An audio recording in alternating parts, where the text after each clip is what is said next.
Welcome to the 8th edition of Hot Hoops. I'm Morey Hershgordon, your host. No, I'm not John Alba. That's right, I'm Morey Hershgordon. Thanks for joining us for the 8th edition of Hot Hoops. Bring in a guest, not an athlete, but he is the sports editor of the Quinnipiac Chronicle, Nick Solari. Thanks for joining us today. Thanks for having me. So let's get down right to business. We're going to start with the more interesting team up at TD Bank, the men's basketball team. 14-11, 8-8 in MAC play. They started 0-4 in MAC play. They're now 8-4 in their last 12 games. They've climbed from the bottom to now tied for 5th, that all-important 5th and final bye. I'm going over some stats before we come on, and they're first in the nation in rebounding. They're 5th in the nation in free throw shooting percentage, and they're 14th in the nation in blocks per game. Nick, how is this team just 14-11? Well, to me, it's the inconsistency on the perimeter, Morey. It's got to be, right? I mean, when they shoot the ball well, they win games. It's that simple. And they've won games without shooting the ball well, but it makes it much more difficult. They need people like James Ford and Aaron Hutton and Evan Conti and even Zaid Hurst to shoot well and to find open spots, outside of the rim, because Ousmane Drame and Chase Daniels and Justin Harris, they occupy the paint. But some people are going to have to knock some shots down. That's what's going to have to happen. Tom Moore has talked about the shooting woes in his press conferences before, trying to avoid those 2 for 19 nights, trying to avoid those 1 for 14 nights. But you mentioned Zaid Hurst. Zaid Hurst was averaging over 21 points a game just 4 games ago. He's now only scored 13 points at the most in his last 4 games, 2 games of 10 and a game of 9. His scoring average has gone down to 18 points a game. He was once an all-MAC first-team lock. Is he still that first-team lock, even though his production's significantly dropped? I think so. And I don't know if reading too much into the numbers is the way to go with Zaid Hurst, because it's almost as if some people are finally starting to pick up some added roles for this team. James Ford Jr. is starting to score more. Justin Harris has been consistent all year. Ousmane Drame has been fabulous lately. Evan Conti has added some pretty big games lately. So for Zaid, the scoring comes, and while the percentages have been down a little bit, I expect Zaid Hurst to be absolutely fine down the stretch, and it's really going to be about whether or not people help him in the scoring department. So outside of Zaid Hurst, you think he's a first-team All-MAC selection. Outside of Ousmane Drame, you mentioned Justin Harris.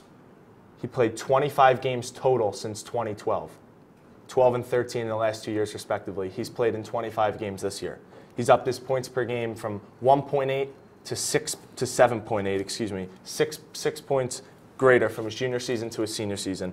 He's averaging close to 5 more rebounds a game. He's having almost another half a block per game. He's up to 1.1 blocks per game. Evan Conti, Quinnipiac's 8-2, and he scores in double figures. And look at the emergence of even Chase Daniels, let's say. 12 points, 9 rebounds, 2 blocks against one of the best big men in the conference, even the country, David Lowry for Iona. He was just named to a National Power Forward award, the Karl Malone Award. Actually, it's the first year that award is being given out in the NCAA. So his emergence has been great. So who is that MVP so far, outside of Hurst and outside of Drame? For me, it's been Justin Harris, and I say that only because of his consistency. Tom Moore has associated 2 of his players all year with the word consistent, and that's been Zaid Hurst, who's been his best player, and Justin Harris. Justin Harris, he entered the starting lineup, obviously, when Ousmane Drame was taken out and Ousmane was given a bench role, but Justin Harris has really come in, and he's added some veteran experience to a young team, a relatively young team. So,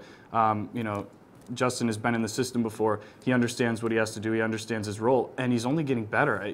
He's topped his career high twice in the past 2 weeks. So for me, it's Justin Harris. Yeah, you're right. 23 points for Justin Harris in a 60-59 victory last Friday night at Fairfield. As we transition for this team, they're 8-8, like I mentioned, tied for 5th. Thursday night, they do travel to Lawrenceville, New Jersey to face the Rider Broncs. Rider sits in 2nd place at 12-4. But after that, they come back home, and they play Canisius Golden Griffins, who they're tied with. Can they avenge a 6-point loss that they had up in Buffalo? Because Canisius has a lot of injuries now, and Quinnipiac, you know how deadly they are in February. I think so. Lately, it's been promising for Quinnipiac in that they have been playing better on the perimeter lately. Justin Harris, James Ford Jr. has been better. Aaron Hutton has been better. You see the growing confidence in those 2. Evan Conti's been solid. And it's about that supporting cast on the outside around Ousmane Drame and Zaid Hurst and Justin Harris and Chase Daniels. So if 2 of the guards outside of Zaid Hurst play well, I think they can. Yeah, I think they can avenge the loss. So you think they're going to win? I'm not big into predictions and everything, but after the Rider and Canisius game, they're home against Siena Friday, February 27th. That game's on ESPNU. Senior night at 6 o'clock. Siena is 7-9 in conference. They're currently tied for 6th. And then they finish the season at Dratty Gymnasium. The all really tough place to play. The Manhattan Jasper Steve Masiello squad, they're at 10-6. So with these 4 games left, do you think they can maintain that 5th spot and get a bye? Because Tom Morris talked about the importance of playing 3 games in 3 days versus having to play that 4th game in 5 days. Yeah, I think so. And they're probably going to have to win at least 2, most likely 3 of those 4 games in order to maintain the 5th spot or even grab the 4th spot. I think they can, and I actually do think they will, which is obviously very important heading into the conference tournament. So last question. 9 of the 11 losses this year that Quinnipiac has are by 6 points or fewer, 2 of them coming in overtime.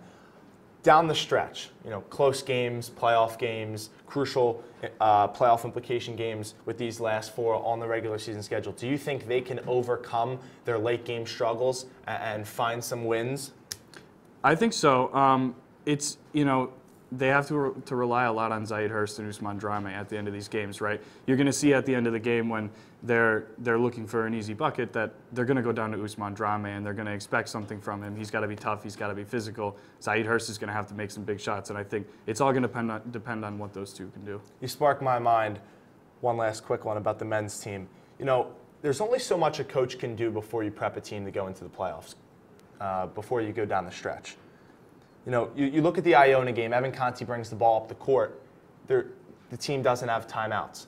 So what I want to focus on is this team's IQ, the basketball IQ. When a team doesn't have timeouts left, when a team has to perform in the crunch without the help of coaches, without the help of maybe bench players or even trainers or managers, people with eyes on the game different from the perspective on the court. Absolutely.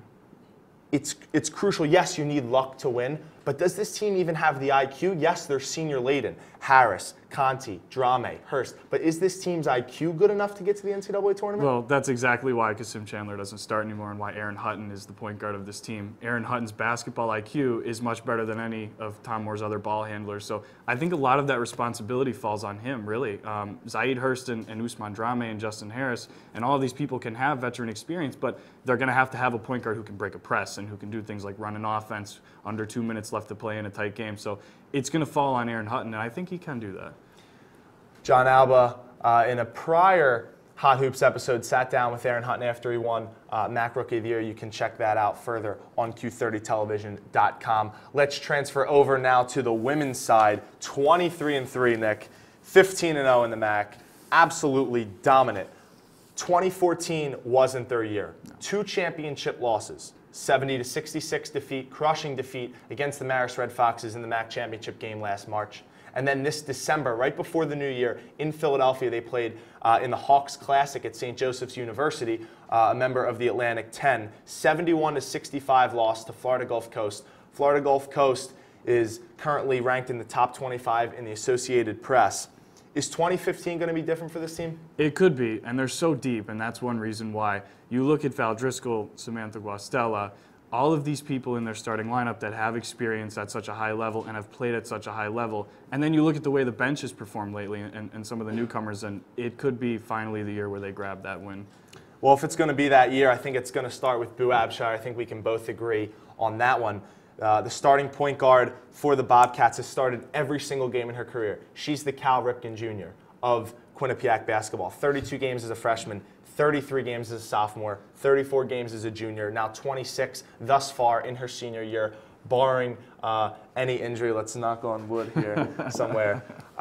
Every game she's played, she has started. 59 assists to just 5 turnovers since January 11th. She leads the country in assist-to-turnover ratio. Talk about her impact of this team. And, she's not a point guard that's flashy. She doesn't score too much, but she certainly leads a very important offense. Yeah, she has an incredibly important role on this team, obviously, and a lot of that is because of the style that they play, right? They like to get out in the break. They like to move the ball around. They like to play fast. And Trisha Fabry has said time and time again, we're never going to shy away from a shot. And those shots, they come directly from that point guard position. So Boo Abshire has been absolutely fabulous this season, and she's going to have to play like that if they're going to finally get that tournament win. So if she does play like that, is she a first-team All-MAC selection? You have D'Amica Martinez, who is going to be the MAC all-time leading scorer in women's basketball history.